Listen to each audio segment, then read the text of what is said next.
Aquarius, kung ikaw ay Aquarius, para to sa inyo, guys. Okay.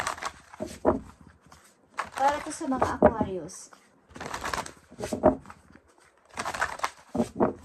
Lalaki man kayo, babae Aquarius, ito ang inyong reading. At pwede sumali dito ang mga taong involved sa buhay ninyo, maging asawa man to nyo, o boyfriend, girlfriend, or kinakasama na, or mga taong involved talaga sa buhay ninyo, anak nyo, or mga magulang. Okay? Aquarius. Para to sa'yo.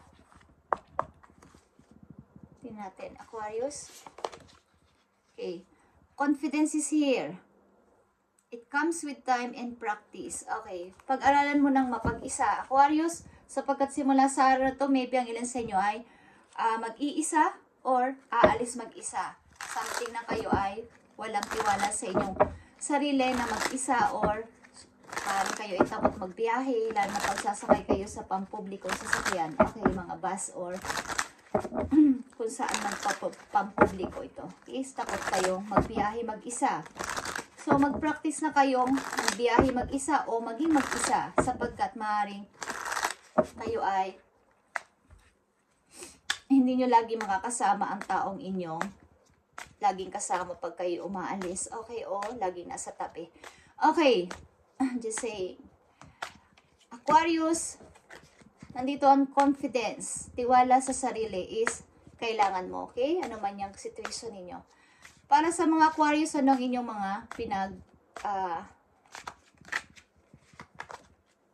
pinagmumuni-munihan sa kasalukuyan? Okay. Para sa mga Aquarius, I need message for Aquarius. Okay, titignan natin to, guys. Kung anong inyong mga kasalukuyang nangyayari sa inyong buhay. Nandito ang wedding ring. Kayo ba ay may binibigyan na ng wedding ring or binigyan kayo ng wedding ring? Parang ito ay pagpapakasal. Okay, magpapakasal ba kayo ng iyong nobyo o nobya? Okay, Aquarius, may nakatakda bang magpakasal ng mga Aquarius dito? Okay, wow. Love na love mo ang tao na to, o love ka ng tao na to. Parang sinasabi mo na wish fulfillment na to. Okay, ito yung wish ko. Dream come true. Okay, Aquarius,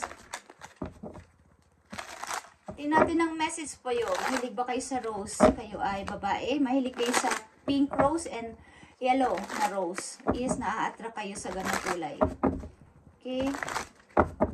Tingnan natin ang message po yun. Aquarius. Yeah. Dream come true. 9 of Cups. I'm happy. Masayang-masaya ang puso ko. Okay. Masayang-masaya ang puso ko. Parang nai-involve kayo sa inyong soulmate o twin flame. Okay? Aquarius, sino natin ang message po yun? Okay. Not enough. Nandito na naman ang confidence. Lacking confidence. Parang self-sabotage. Kumbaga, meron kayong takot. Hindi naman nakakatakot talaga yung isang bagay o isang situation ay palagi kayong takot gawin o takot mag-decide o takot na lumagpas sa limitasyon nyo o boundaries nyo. Kasi nga, kulang kayo sa tiwala sa inyong kakayanan, sa sarili ninyo mismo, Aquarius, okay? So, ayan ang nangyayari. 9 of Swords, okay? Kayo ay natatakot, natatakot magdesisyon, natatakot na mag-moving or kumilos sa anumang desisyon o paniniwala. Kumbaga, andyan na yung katotohanan is, sasabi nyo pa na hindi yan totoo. Or baka hindi, okay, ayaw nyong harapin ang sarili nyong takot. Aquarius, okay? Sa mga Aquarius na nandito, kulang kayo sa confidence or tiwala sa inyong sariling kakayanan. Okay. At ito pa, mayroon ditong snake. Competition. Meron kayong competition. Halimbawa, ito ay sa trabaho, sa inyong kasintahan. Something na may other woman dito o other man na sangkot sa inyong relation. But kayo ay parang nagbabalak na magpakasal o engage na kayo. Something na kayo ay may other woman dito. Something. Okay? Other woman. May ahas. Yeah. 3 of Cups din is here. Ito ay third party. May third party ba dito involved sa inyong relation ng iyong minamahal. Kasal ka man or magnobya pa lang kayo is may third party ba itong involved? Aquarius? Ikaw ay takot. Halimbawa, alam mo na naman eh. Alam mo na yung truth. Nasa harapan mo na nga eh. Kaya lang ayaw mong paniwalaan at ayaw mo ding kumilos. Ayaw mo ding mag-decide. Takot ka pa. Wala ka pang tiwala sa iyong sarili. So, paano ka mag-iisa? Katulad na una ko sinabi. Be your own first priority sa sarili mo, Aquarius. Kung ito na ang nararanasan mo, sinasabi ko na ng direct sa'yo na pakawalan mo na tong tao na to kung ikaw ay nakakaranas ng ganito sa iyong kasintahan o asawa. Asawa man to is mas lalong masakit. Okay guys, kung may other woman o other man, sapagkat kasal na kayo. Okay? So, maaring kayo ay nawawalan ng tiwala sa sarili dahil dito. Maaring, bakit niya ako pinagpalit? Pangit ba ako? Mas maganda ba siya sa akin? O mas pogi ba siya sa akin? Okay, Aquarius, message para sa'yo dito sa not enough. Parang, kulang pa ba ang effort ko? Kulang pa ba ang ginawa ko sa kanya? O kulang pa ba ang mga ginawa ko para sa relasyon na to? At may ganitong issue na parang pinagpalit niya pa ako sa iba or may kulang pa ba ako? Okay? Yan ang tinatanong niyo sa inyong sarili. At the same time, nag-o-overthinking kayo. Okay? Yeah, may kailangan na ditong mag-moving on, guys, o mag-moving. O lumipat na ng place, relocation or what. Guys, kung kaya nyo lang. But kayo ay walang confidence sa sarili na gawin ito? Meron ditong snake or third party, guys. Okay, maaaring may magbapadya sa iyo mga opportunity, maging mapag-isa ka man sa buhay, uunlad ka, magkakaroon ka ng kalayaan at happiness sa iyo sarili. Okay, Aquarius, not enough. Nakikita nyo ang not enough. Four of Swords, wala na kayong energy sa nangyayaring ito sa buhay ninyo, Aquarius. Nahihirapan na kayo, okay? Nauubusan na kayo ng lakas at energy dito. Energy o lakas, okay? Baka magkasakit pa kayo sa ginagawa nyo. Kailangan nyong mag-charge, parang cellphone. Kumbaga sa cellphone is, wala na kayong battery. Or, lobat na kayo, okay? Kailangan nyong i-charge ang sarili ninyo. Magpalakas at magkaroon ng confidence, tiwala sa sarili. The snake is here, okay? Queen of Wands. Isa itong person na attractive. Okay? Leo energy ito, guys. But, maaaring ito ay hinahangaan na yung kasintahan o di man masasabi na, pero ito ay meron ditong other man or other woman, guys. Okay. Kung kayo ay involved dito o involved ang inyong karelasyon is, pakiramdaman ninyo ang inyong karelasyon kung ano ang nangyayari. Okay? Maring humahanga siya sa character ng tao na to bilang isang strong person at nai-compare ka sa kanya. Nai-compare niya ang relasyon ninyo sa kanya o ang character ng tao na to sa'yo is nai-compare niya ang babae na to, ang lalaki na to sa'yo. Okay? Ano man ang inyong kasarian. Tingnan natin ang message dito. Paparating na message sa mga Aquarius about dito sa kanilang situation na sila ay nahihirapan sa kanilang nararanasan sa ngayon sapagkat kulang sila sa tiwala sa kanilang kakayanan at sa sarili nila mismo. Ano ang gusto mo bang sabihin about dito sa relasyon na to?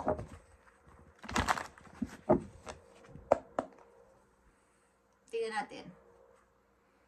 May pataasan dito ng ego. Something. May pataasan dito ng pride. Okay. Tingnan natin. Aquarius, ang message dito. Maging aware kayo, guys. Okay. Malakas dito ang Leo energy sa inyong chart. Maaaring dealing kayo sa Leo or may dealing na energy ng Leo sa both of you ng yung partner. Okay? Yeah. King of Wands is here. Aries Leo is here, guys. Matuto mong alamin na ikaw ay may alam pa rin. Okay? Matuto kang, kumbaga, Huwag mong panatiliin ang sarili mo na para kang nagbubulag-bulagan. Aquarius, kung ikaw ay lalaki, sa kang provider, kailangan mong kumilos, kailangan mong mag-decide, kailangan mong malaman na may kakayanan ka pa din. Meron kang kaalaman sapagkat ikaw ay King of Wands, okay? As a King of Wands isa itong leader, provider sa family, very attractive. Hey guys, so kailangan mong bumangon dyan sa iyong kinakalagyan at magsikap, mag-umpisa ulit, kung ano man yan. Okay, huwag kang manatiling nagmumukmuk lang at nalulungkot, okay, at walang tiwala sa iyong sarili. Ten of Wands is here. Ito ay malaking problema sa inyong pagsasama. Okay, Aquarius, isa itong problema. Meron dito isang tao na hirap na sa relasyon at kailangan ng kumawala o ayaw na sa relasyon na to sapagkat ang hirap. Okay, parang ako lang ang nagmamahal yata dito sa tao na to. O sa relasyon na to, ako lang nagbibigay ng maraming porsyento, okay, ng love. Tingnan natin, kayo ba ay kasal na o binigyan pa lang ng singsing o magbibigay pa lang ng singsing, okay, sa inyong karelasyon is pakiramdaman yung mabuti ang inyong partner kung nararapat ba kayo magpatali na ng tuloy-tuloy. Baka magsisi pa kayo sa huli na nakatali na kayo o nakakasal na kayo, tapos dun pala nyo malalaman na mayroon ng ibang babae o ibang lalaki ang inyong kasintahan. So mahirap yun lalo na kayong hindi magkakaroon ng kumpiyansa sa sarili o tiwala sa sarili, lalo na kayong nandoon nakakulong na, okay? Aquarius, message pa for you. Ace of Wands is here. Kailangan yung iyong in out sa iyong buhay ay gawin mong masigla. Palakasin mo ulit ang iyong sarili. Okay? Yung iyong emotional, spiritual, physical, okay? Is palakasin mo ulit. Kailangan magkaroon ka ulit ng passion, Aquarius, at tiwala sa sarili. Unang-unang message pa lang sa'yo is palakasin mo ulit ang iyong sarili at magkaroon ng pag-asa sa buhay. Okay? Huwag ka manatili dyan sa situation na yan kung nararamdaman mo na parang may mali na is gumawa ka na ng anumang hakbang sa iyong sarili mismo. Magkaroon ka ng, kumbaga, i-priority mo ang iyong sarili. Okay? Aquarius, yan ang payo sa inyo. Ngayong October 20, 2024, at kailangan mo mag-ipon para sa iyong future. Kailangan mo mag-decide ng practical sa inyong kasalukuyan, Aquarius. Okay. Kung hindi pa naman kayo kasal, ng person na to, is mag-isip-isip ka at kung gusto mo munang dumistansya at maaring hanapin mo ng iyong sarili. Magtrabaho at mag-enjoy sa pagiging isang ikaw. At darating ang totoong pag-ibig sa iyo kapag hiniling mo yan kay Lord. Ibigay sa iyo ang totoong babae, totoong lalaki na magmamahal sa iyo. Deserve sa pagmamahal mo. Okay. Aquarius, tingnan natin ang message for you. Trustworthy guidance. Okay, is here. Okay. Hinahawakan ka na yung mga guides kung saan ka man naroroon. You've received a wonderful idea as an answer to your prayers, Aquarius. This idea is real and trustworthy. You can save more financial with it, knowing that we are with you every step of ways.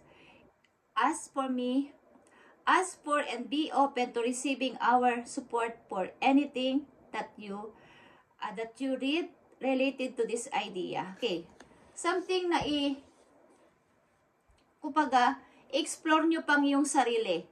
Pag sa ugat ng puno is, hindi man nakikita ng ibang tao sapagkat ang ugat ng puno ay nasa ilalim ng lupa.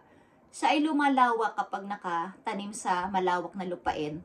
Lumalawak yung ugat nun sa ilalim ng lupa, guys. Katulad nun, explore nyo ang inyong talent, ang inyong kaalaman. Huwag kayong manatili dito nagmumukmuk at tatanda na lang kayo ng walang nagagawa sa inyong sarili kundi matakot at mawala ng pag-asa. takot din kayong maglakbay, maybe mag-isa, sapagkat lagi kong kasama ang tao na to eh. Okay? So, hinihipo kayo ng yung mga guides na magpatuloy ka Aquarius at marami kang kaalaman sa buhay. Maaaring bibigyan kayo ng unlimited idea mula sa heaven na kayo ay, o anong ginagawa nyo sa ngayon, anong inyong talent ay, yan ay papalaguin nyo at pagkakaroon kayo ng, dan kayo kukuha ng inyong source of income at lalago ang inyong money. Okay? Diyan kayo tumutok sa inyong mga idea na naiisip. There's nothing to worry about. Okay, wala kayong dapat ipag-worry. At nandito din ang, okay, nakikita nyo ang The Empress at alok sa'yo ng heaven. Okay. Maaaring pagod na pagod ka na sa'yo situation sa ngayon at paano ba ako makakawala dito? Okay. Paano ba ako makakawala dito? Yan ang tinatanong mo sa sarili ninyo.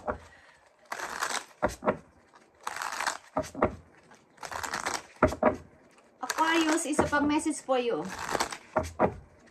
May gumagawa ng hindi maganda sa inyong relasyon, guys. Okay? So, ay general reading para to sa lahat ng Aquarius.